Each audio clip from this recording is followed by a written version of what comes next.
শুভ সকাল আমার প্রিয় বন্ধুরা, সকলে কেমন আছো?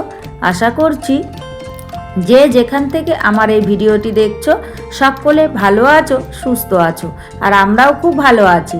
জলপাইগুড়ি জেলার এই ছোট্ট গ্রাম থেকে আমি মামনির সংসারে আরও একটি নতুন ব্লগে তোমাদের সবাইকে সাথে নিয়ে তোমাদের সবাইকে স্বাগত জানিয়ে আজকের ব্লগটি শুরু করে দিয়েছি।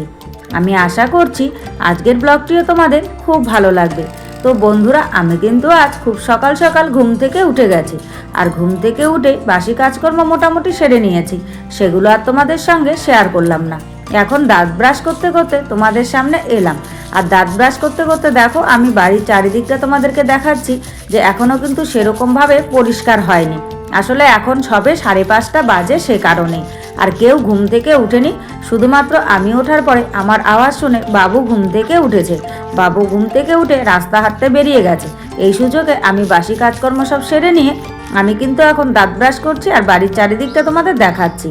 তো আমার দাঁত ব্রাশ করা হয়ে গেছে, আমি এখন মুখ ধুতে চলে এসেছি কলতলায়।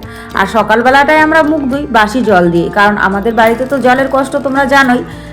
মানে বিকেলবেলায় যে জলগুলো ধরে রাখি, টাইমের জল, সেই জলগুলো দিয়েই সকালের বেলায় কাজকর্ম করি। তারপর যখন জল আসে সেই জল দিয়ে বাদবাকি সব কাজ সারি। সে কারণেই বাসি জল দিয়েই মুখ ধুতে হচ্ছে। আর মুখ ধোয়ার জন্য কিন্তু আমরা বাথরুমের ভেতরে 1 বালতি জল তুলে ঢেকে রেখে দিই, সকলেই সেটা দিয়েই মুখ ধুয়ে নিই। তো যাই হোক, মুখ টুক ধোয়া কমপ্লিট করে নিয়েছি, তারপর একদম ফ্রেশ হয়ে নিয়েছি, বাসি কাপড় নাইটি সব সেরে নিয়েছি। এবার বিছানা গোছাতে চলে এসেছি, বিছানাটাকে গুছিয়ে নিচ্ছি। আর দেখো লেপটা কিন্তু এখন আর কাজে লাগে না, কারণ মোটামুটি গরম পড়ে গেছে। এই ব্ল্যাঙ্কেটটা দিয়েই হয়ে যায়। রাত্রেবেলায় সামান্য ঠান্ডা লাগে, তখন যদি এই ব্ল্যাঙ্কেটটা গায়ে দিই তাহলেই হয়ে যায়। তো অনেক কদিন থেকে ভাবছিলাম বেডশিটটাকে চেঞ্জ করব, কিন্তু আর চেঞ্জ করা হচ্ছে না। তো আজকে ভাবলাম না, বেডশিটটাকে চেঞ্জ করেই নিই। সে কারণেই দেখো বেডশিটটাকে আমি তুলে দিচ্ছি।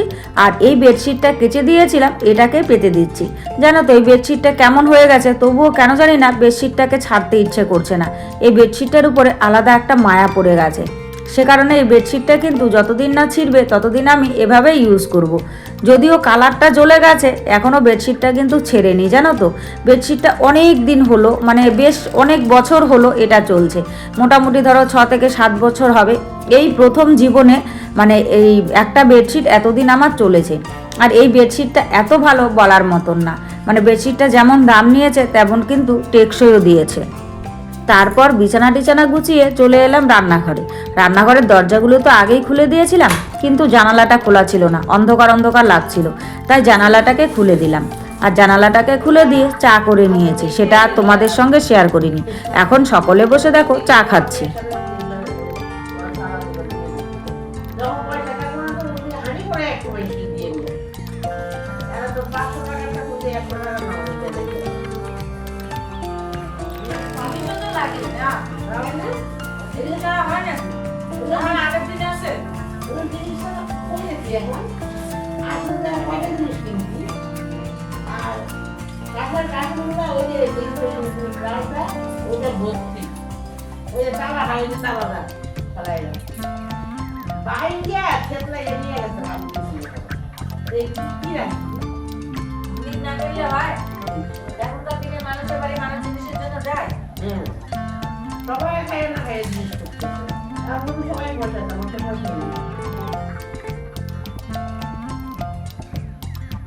চা খাওয়া শেষ, বাসন কোসন সব কলতলায় বের করে রেখে দিয়েছি।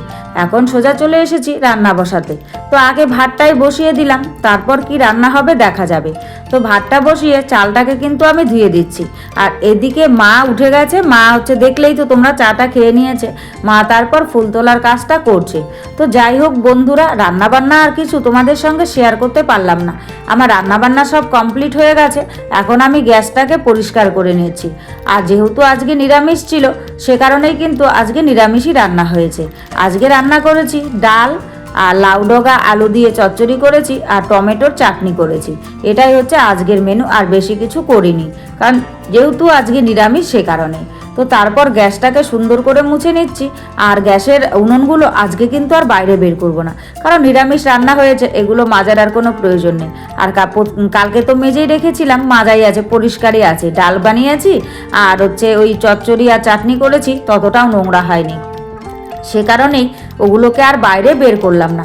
আর বাদবাকি কাজ কিন্তু এখন আমার পড়েই আছে। তো যাই হোক, গ্যাসটা সুন্দর করে মুছে নিয়ে তারপর আমি রান্নাঘরটাকে মুছে নিচ্ছি। আর প্রতিদিনই কিন্তু রান্নাবান্নার পরে এরকম ভালো করে রান্নাঘরটাকে মুছে নিই, তারপর আর অত ভালো করে আমাকে মুছতে হয় না। খাওয়া দাওয়া তো বারান্দায় বসেই করি, তো রান্নাঘরটা আর তেমন একটা নোংরা হয় না। তাই রান্নাবান্নার পরে যদি সুন্দর করে মুছে রাখা যায় তাহলে এই মোছাটা থাকে।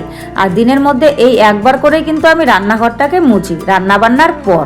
তো যাই হোক, রান্নাঘরটাকে মুছে কমপ্লিট করে নিয়েছি।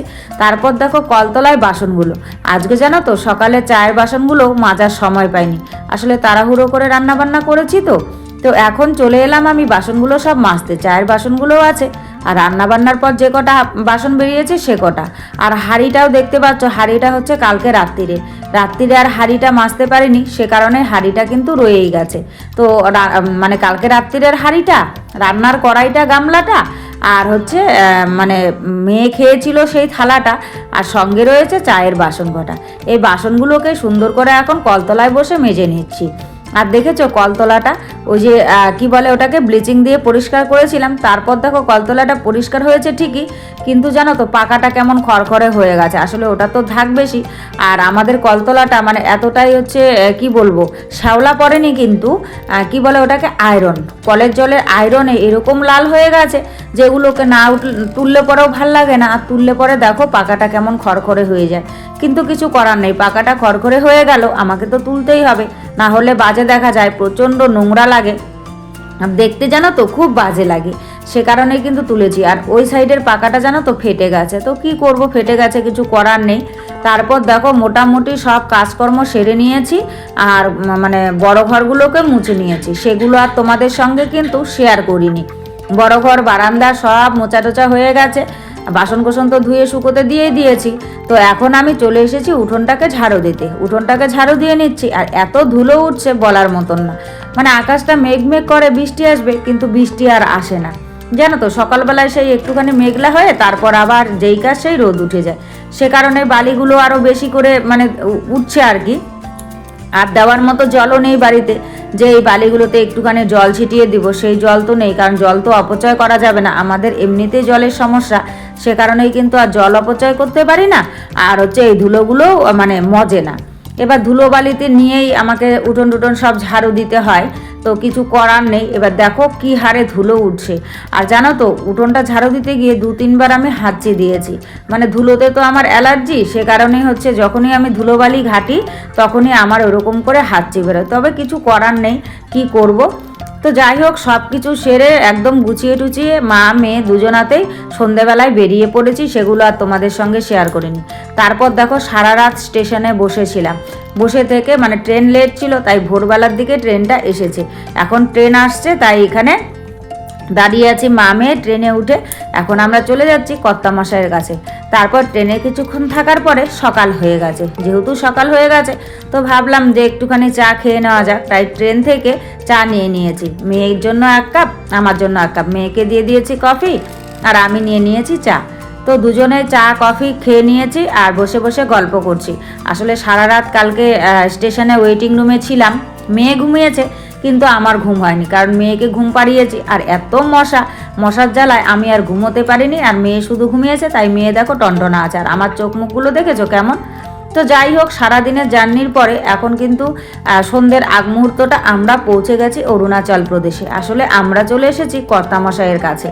দীর্ঘদিন বাড়িতে ছিলাম, কিন্তু মেয়ে যেহেতু এইখানে স্কুলে পড়ে, তো আমাকে তো আসতেই হবে, আর স্কুলের সেশন শুরু হয়ে যাচ্ছে, মেয়ের সামনে ভর্তি আছে, সে কারণেই কিন্তু শাশুড়ি মাকে ওভাবেই বাড়িতে রেখে আমাকে চলে আসতে হয়েছে, কিছু করার নেই, ভাগ্যের লিখন, আর কি করা যাবে বলো। যার যেখানে যাওয়ার সেখানে তো যেতেই হবে বন্ধুরা। তারপর কিন্তু আমি আর ভিডিও শ্যুট করতে পারিনি। তো যাই হোক, সব মিলিয়ে আজকের ব্লগটা তোমাদের কেমন লেগেছে অবশ্যই কিন্তু তোমরা কমেন্ট করে জানাতে ভুলো না। আর আজকের ব্লগে যদি কিছু ভালো লাগে তাহলে প্লিজ একটা লাইক করো, কমেন্ট করো, শেয়ার করো, আর আমার চ্যানেলটিকে সাবস্ক্রাইব করে এভাবেই আমার পাশে থেকো। আর হ্যাঁ, এখন থেকে কিন্তু আমার ব্লগে অরুণাচলেরই সব দৃশ্য দেখতে পাবে। তো চলো, আজকের মতো সবাইকে টাটা করে দিচ্ছি, কেমন।